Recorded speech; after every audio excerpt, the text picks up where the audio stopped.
ओम सभी को नमस्ते जी। प्रायः हम देखते हैं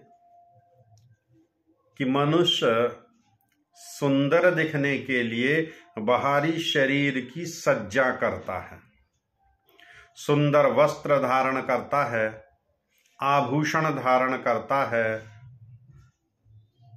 बाल सफेद हो गए हैं तो उनमें डाई करता है, चेहरे पर ब्लीचिंग करता है, सौंदर्य प्रसाधनों का उपयोग करता है।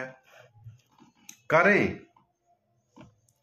उसका विरोध नहीं है, लेकिन वास्तविक सुंदरता क्या है? किस चीज से मनुष्य वास्तव में सुभूषित होता है, सुंदर बनता है?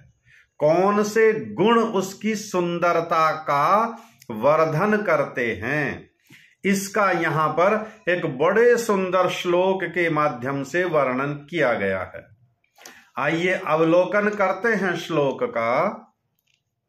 कहते हैं, अष्टौ गुणा पुरुषम दीपयन्ति प्रज्ञा सुशीलत्व दमौ श्रुतम च पराक्रम च बहुभाषिता च दानम यथाशक्ति कृतज्ञता च। ये 8 गुण हैं जिनसे मनुष्य वास्तव में सुभूषित होता है। बाहरी आडंबर, वस्त्र, आभूषण आदि से वह सुंदरता नहीं होती जितनी सुंदरता इन 8 गुणों को धारण करने से होती है। कौन से 8 गुण हैं? तो कहते हैं बुद्धि। सबसे पहला गुण कौन सा है? प्रज्ञा, अर्थात बुद्धि। मनुष्य सुंदर तो खूब है और वस्त्र भी सुंदर पहने हैं, आभूषण भी अच्छे अच्छे पहने हैं, लेकिन उसमें बुद्धि नहीं, सत्यासत्य का निर्णय नहीं कर पा रहा, छोटे बड़े का मान सम्मान नहीं कर पा रहा, निर्णय नहीं कर पा रहा, तो वास्तविक सुंदरता नहीं है। फिर कहते हैं आगे, सुंदर चरित्र। यदि मनुष्य का व्यवहार उत्तम ना हो, उसके चरित्र में दोष हो, झूठ बोलने का, चोरी करने का, असत्य भाषण करने का, आलस का, प्रमाद का, दंभ का, अहंकार का, तो फिर सुंदरता नहीं है। आगे कहते हैं आत्मनियंत्रण। तीसरा, आत्मनियंत्रण, अर्थात यदि इंद्रियों पर नियंत्रण ना हो, मन पर नियंत्रण ना हो, तो उसकी सुंदरता वह सुंदरता नहीं है। आगे कहते हैं चौथा गुण है शास्त्र अध्ययन।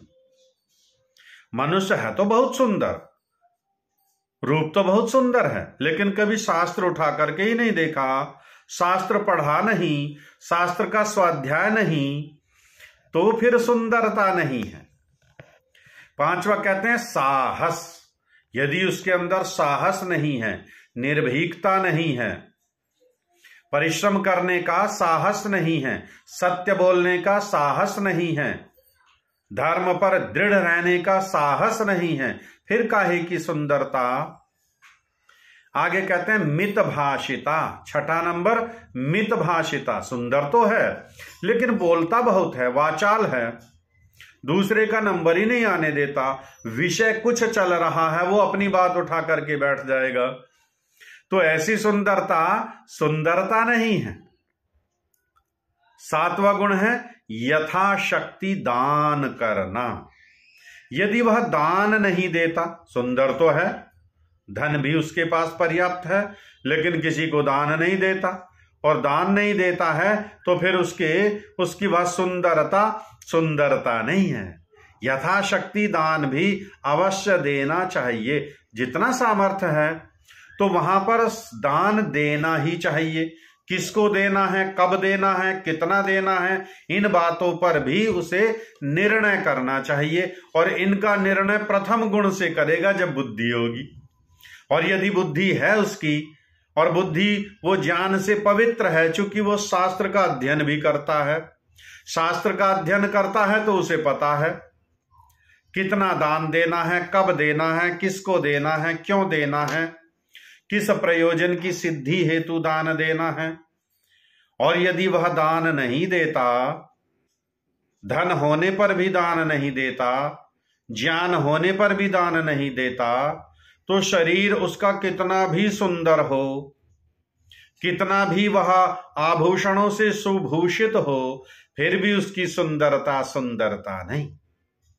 और अंतिम और 8वां गुण बताया कृतज्ञता। कृतज्ञता अर्थात किए हुए उपकार को मानना। वह उपकार परमेश्वर का जितना जितना हमारे ऊपर है वह तो है ही, अर्थात परमेश्वर का भी उपासक हो, उसके प्रति कृतज्ञता प्रकट करने का यही एक भाव भी है। और समाज में भी, लोक व्यवहार में भी हम अपने मित्रों से, परिचितों से, कई बार अपरिचितों से भी सहायता लेते ही हैं। और जिस जिसकी हम सहायता लेते हैं उसके प्रति हमें कृतज्ञ होना ही चाहिए, अर्थात किए हुए उपकार को मानना ही चाहिए। और जब हमारा अवसर हो, जब हमारा समय हो, जब हमारा सामर्थ्य हो, तो उस उपकार को उतारने का भी, उससे उऋण होने का भी हमें प्रयास करना ही चाहिए। लेकिन दूसरे की सहायता हमने ले ली, दूसरे से उपकार हमने ले लिया और उसके उपकार को उपकार भी नहीं मानना, इसका नाम कृतज्ञता है। और यदि व्यक्ति ऐसा है, वह कितना भी आभूषणों से सुभूषित है, सुसज्जित है, शरीर उसका कितना भी सुंदर है, लेकिन यदि वह कृतज्ञ है, कृतज्ञ नहीं है, तो उसकी सुंदरता सुंदरता नहीं है।